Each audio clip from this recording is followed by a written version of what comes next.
Hello, dear viewers. Welcome to the second session of Company Accounts Redemption of Debentures. In the earlier session, we have discussed about the basics of redemption of debentures. In this session, we will talk about two things. First one are the journal entries that we need to pass, and secondly, we will look at some calculations. So when we talk about journal entries, we will discuss the common journal entries because as we have discussed in the earlier session, provisions or guidelines of SEBI in regard to the redemption of debentures are different for the listed companies and for the unlisted companies. So, because of this reason, the journal entries that we need to pass in case of a listed company and the journal entries that we will pass in case of an unlisted company will be different. So wherever there is a differentiation or wherever we need to pass some additional journal entries in regard to unlisted company, I will mention that. So the first journal entry that we will pass is for receiving the debenture application and allotment money.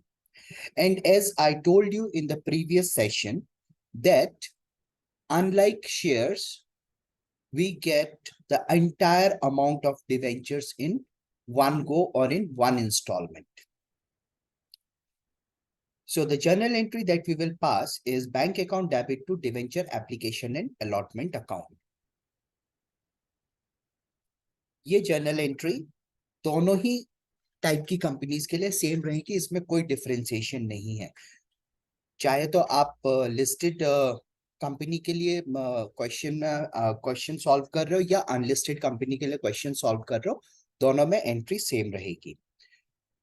जब आपको allotment money application और allotment money मिल जाता है, तब हम इसको debenture account में transfer करेंगे. And for transferring this application and allotment money to debenture account, the journal entry that we will pass is debenture application and allotment account debit to debenture account. Because जो debenture application और allotment money है, that is a nominal account. And जैसे कि हम लोगों ने पहले भी पढ़ा था कि जितने भी नॉमिनल अकाउंट्स होते हैं उनका बैलेंस हम किसी ना किसी अकाउंट में, आइदर एसेट अकाउंट में या लाइबिलिटी अकाउंट में ट्रांसफर करके उसको क्लोज करते हैं. तो डिवेंचर्स का मतलब, जैसे हमने पहले भी डिस्कस किया था, debentures are a document that company issues to its creditors या debenture holders. So debenture holders are a kind of creditors for the company. तो यहाँ पे हम डिवेंचर होल्डर्स का अकाउंट ना क्रिएट करके हम डिवेंचर अकाउंट क्रिएट करते हैं, because this is a liability. And whenever the value of any liability increases or a new liability account needs to be created, that particular liability account is credited. तो यहाँ पे जब हमने debentures issue किए और उसके अगेंस्ट हमें पैसा मिला, तो क्या हुआ कि हमारा जो डिवेंचर है वो एक लाइबिलिटी बन गया. तो that's why we are crediting the debenture account. And as I told you earlier also, ये जो entries हैं for receiving the debenture application and allotment money and for transferring the debenture application and allotment money to debenture account will remain same in both the cases. चाहे वो listed company हो या unlisted company हो, entries यही रहेंगी. उसके बाद में ये जो entry है अब जो हम discuss करेंगे, the journal entries for creation of DRR, debenture redemption reserve. Debenture redemption reserve की जो जर्नल एंट्रीज है वो हम सिर्फ उस केस में करेंगे अगर हमारे क्वेश्चन में जो कंपनी दी हुई है दैट इज अनलिस्टेड कंपनी. तो सबसे पहले for transferring the amount to debenture redemption reserve, इसको हम कैसे करेंगे?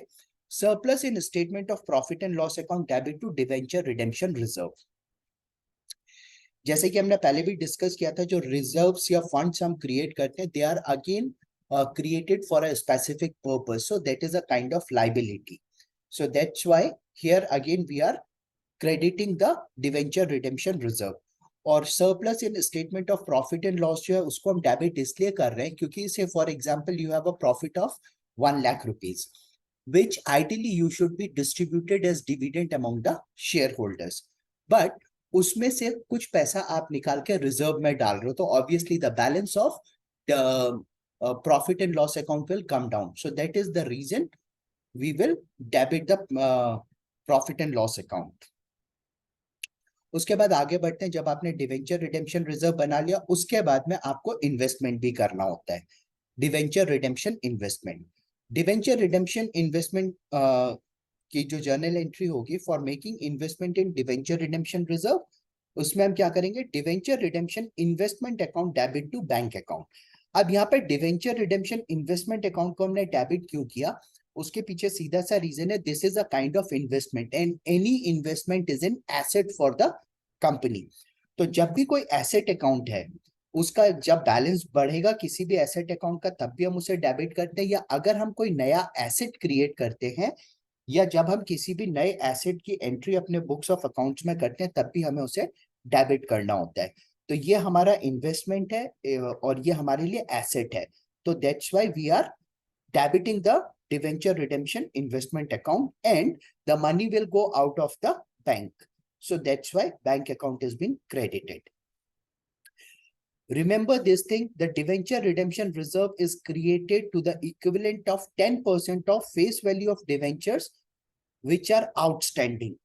Outstanding से मतलब है जिन debentures, जो debentures हमें redeem करने हैं, उसकी जो value है, उन debentures की value का 10% हमें debenture redemption reserve में डालना होता है. और डिवेंचर रिडेम्पशन इन्वेस्टमेंट में हमें जो आउटस्टैंडिंग डिवेंचर्स हैं, या जो डिवेंचर्स हमें जितने के डिवेंचर्स रिडीम करने हैं ड्यूरिंग दैट पर्टिकुलर ईयर, उसमें उसका 15% का हमें इन्वेस्टमेंट करना होता है. That is number 1. नंबर 2, जो debenture redemption reserve, debenture redemption investment जो हमें करना होता है, that must be done by 30th of April of the financial year in which we are planning to redeem the debentures. तो अगर हमने से ईयर 2023-24 में 1 लाख रुपए के डिवेंचर्स रिडीम करने का प्लान किया है, तो bye 30th of April 2023 we must invest 15,000 rupees in debenture redemption investment account. अब आपने जब इन्वेस्टमेंट कर दिया, इन्वेस्टमेंट करने के बाद में नेक्स्ट क्या होगा कि जिस टाइम पे या जिस डेट पे आप डिवेंचर्स को रिडीम करोगे, उससे पहले आप डिवेंचर रिडेम्पशन इन्वेस्टमेंट जो है उसको एनकैश करोगे, यानी कि वो पैसा आप वापस निकाल लोगे, वो इन्वेस्टमेंट आप खत्म करोगे. तो जब भी हम वो इन्वेस्टमेंट खत्म करेंगे और वो पैसा एनकैश करेंगे, तो हमारी जर्नल एंट्री होगी bank account debit to debenture redemption investment account. अब यहाँ पे क्या हुआ, हमने इन्वेस्टमेंट खत्म कर दी, दैट मीन्स हमारी एसेट की वैल्यू कम हो गई या एसेट की वैल्यू खत्म हो गई. तो जब भी किसी एसेट की वैल्यू कम होती है या खत्म होती है, तो हम उसको क्रेडिट करते हैं. और बैंक में हमारे पैसा आया, that means bank is again one of our assets. When money is coming into bank account, that means our bank balance will increase. So following that same logic, that whenever a value of asset increases, we need to debit that particular asset account. So we have debited the bank account. Debenture redemption investment से related 2 और entries हैं which we will discuss later on in the session. उसके बाद आगे बढ़ते हैं. अब बात आती है कि जब आपने ड्यू डेट पे डिवेंचर्स को पे करना है, ठीक है, तो डिवेंचर्स का जब पेमेंट करना होता है, उसके लिए हम क्या करते हैं, for we pass 2 journal entries. First journal entry that we pass is for making the amount payable to debenture holders due. We don't pay the money, or we don't pay the amount against debenture, but we pay the amount to the debenture holders. So that's why the journal entry that we pass is debenture account debit to debenture holders. So now what we are doing is, जो हमारा liability account था debenture का, उसको हम debit करके उसकी value कम कर रहे हैं, because it's a liability, and any liability account needs to be debited for decrease in its value or for writing off that liability, and the money will be received by debenture holders. So here we are again creating a new liability that is in the name of debenture holders.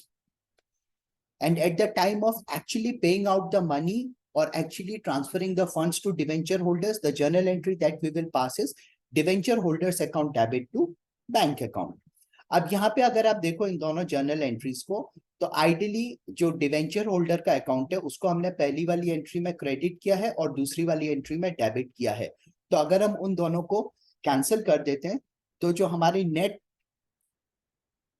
Resulting journal entry बचती है वो बचती है debenture account debit to bank account. So that means ultimately we are paying the money against the debentures, but rather than directly debiting the money to the debenture account, we have debited it to debenture holders account, because ultimately जो debenture holder है पैसा उन्हीं को मिलेगा.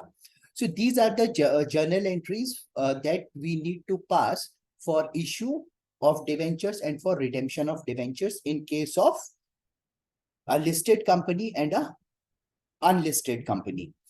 तो सिर्फ जो debenture redemption reserve है और डिवेंचर रिडेम्पशन इन्वेस्टमेंट अकाउंट की एंट्रीज है, वो एंट्रीज आप पास करोगे अनलिस्टेड कंपनीज के केस में. अदरवाइज डिवेंचर्स के इशू और डिवेंचर्स के रिडेम्पशन से रिलेटेड जो भी एंट्रीज हैं, चाहे वो लिस्टेड कंपनी की हो चाहे अनलिस्टेड कंपनी की हो, दैट रिमेन्स द सेम. अब आपने जो डिवेंचर रिडेम्पशन रिजर्व क्रिएट किया था उसको हम कैसे क्लोज करेंगे? डिवेंचर रिडेम्पशन रिजर्व को हम क्लोज करने के लिए क्या करते हैं, डिवेंचर रिडेम्पशन रिजर्व का जो भी बैलेंस होता है उसको हम जनरल रिजर्व में ट्रांसफर कर देते हैं. और ये एंट्री आप तब पास करोगे जब आपने डिवेंचर्स का पेमेंट कर दिया है. That's number 1. नंबर 2, ये एंट्री आप सिर्फ और सिर्फ अनलिस्टेड कंपनी के केस में करोगे, बिकॉज लिस्टेड कंपनी के केस में तो हमने डिवेंचर रिडेम्पशन रिजर्व बनाया ही नहीं है. तो जब debenture redemption reserve is not been created by us in case of a listed company, then there will be no debenture redemption reserve account. And if there is no debenture redemption reserve account, then there is no logic or there is no requirement for transferring the balance of debenture redemption reserve to general reserve. क्योंकि जब debenture redemption reserve हमने बनाया ही नहीं है तो उसका कोई balance ही नहीं होगा. जब कोई बैलेंस ही नहीं होगा तो हम जनरल रिजर्व में क्या ही तो ट्रांसफर करेंगे. इसके अलावा कुछ एक और एडिशनल एंट्रीज हैं. बाकी एंट्रीज जो है वो तो सेम रहेंगी, जो कुछ अलग एंट्रीज हैं वो मैं आपको यहाँ पे बता देता हूँ. कई बार क्या होता है कि हम डिवेंचर्स को प्रीमियम पे इशू करते हैं और उनको पार पे रिडीम करते हैं. तो जब हमने प्रीमियम पे इशू किया और पार पे रिडीम किया, उस केस में हमारी क्या एंट्री होगी, bank account debit to debenture application and allotment money. That entry will remain same. But उसके बाद जब हम एप्लीकेशन मनी और अलॉटमेंट मनी को डिवेंचर अकाउंट में ट्रांसफर करेंगे तो वहां पे हमारा एक एडिशनल अकाउंट आ जाएगा, that is to securities premium reserve. Rest all the entries would remain same.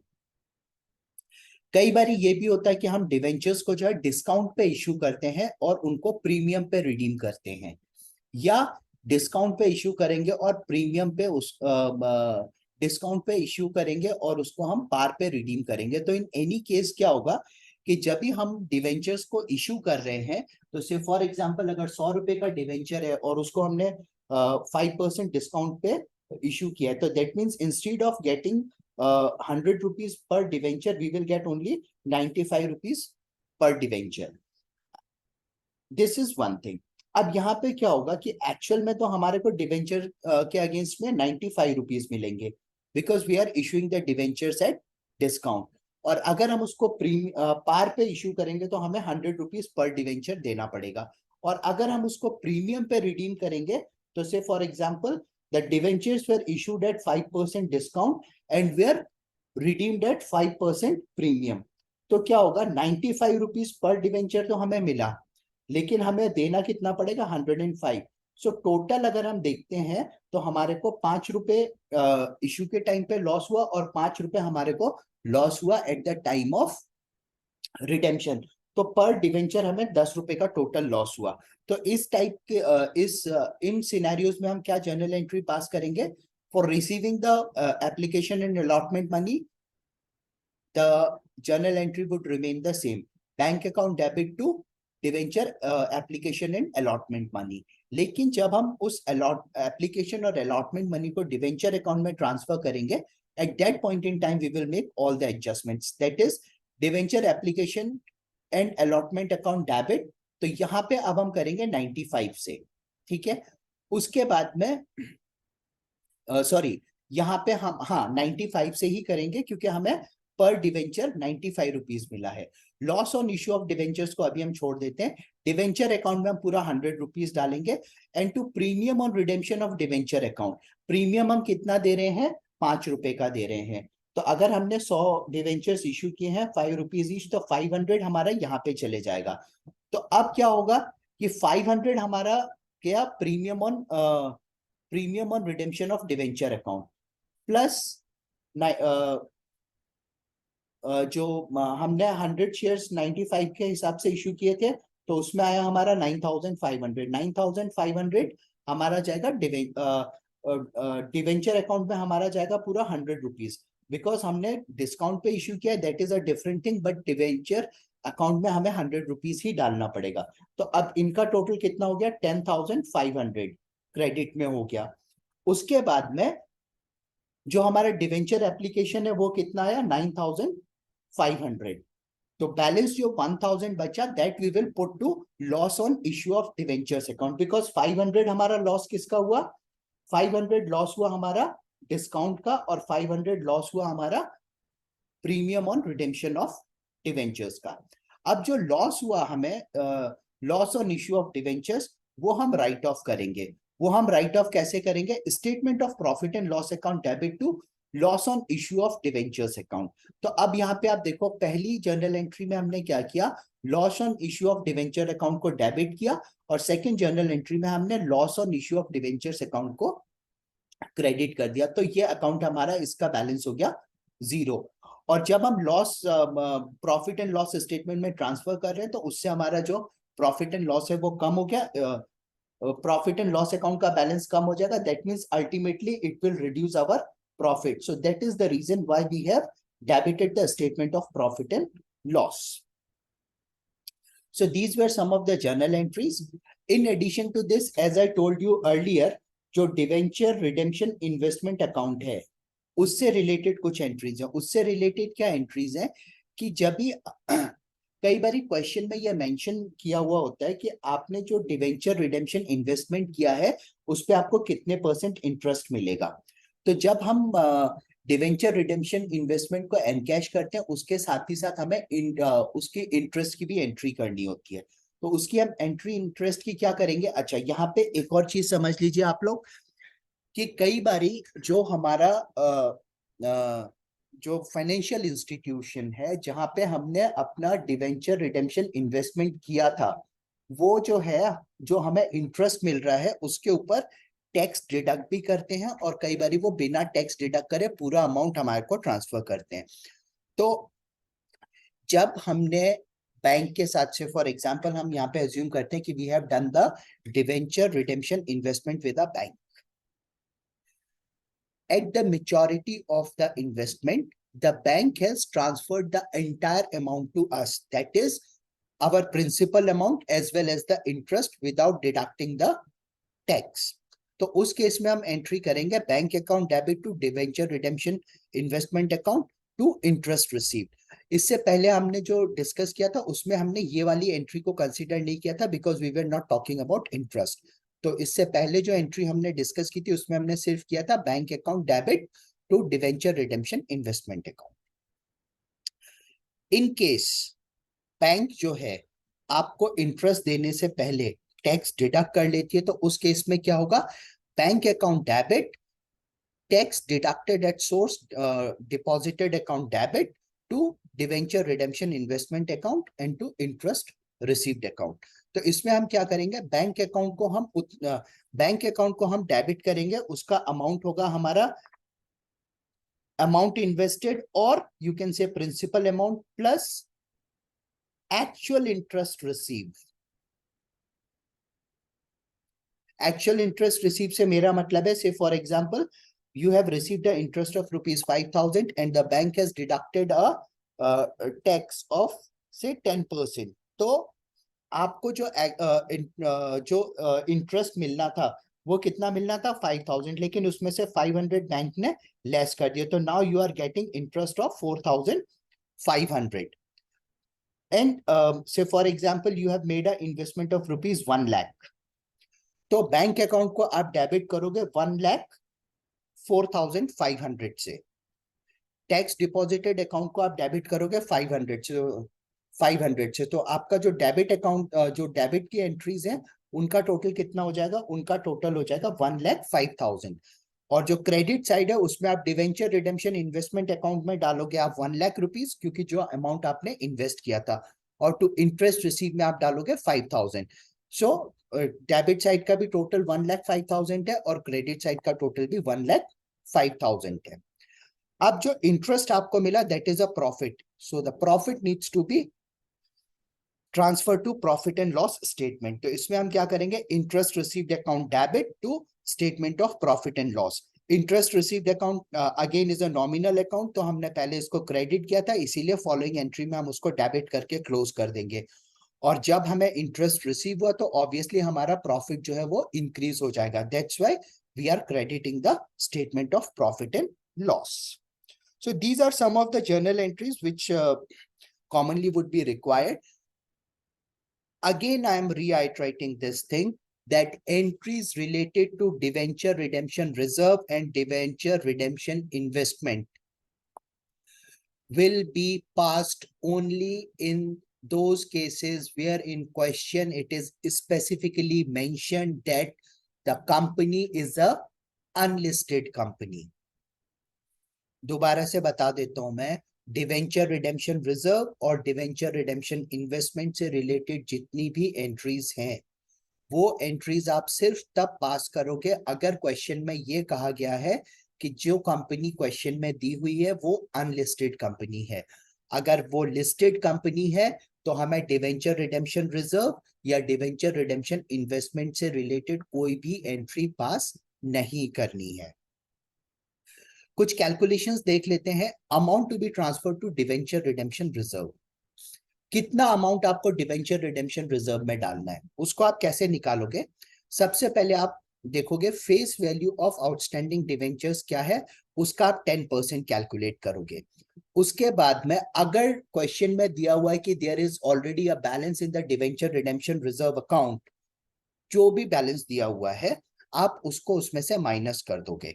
से फॉर एग्जांपल आपने जो आपके जो टोटल डिवेंचर्स आउटस्टैंडिंग है उसकी वैल्यू है 10,00,000 रुपीज, और आपने इसका 10% कैलकुलेट किया which comes out to rupees 1,00,000.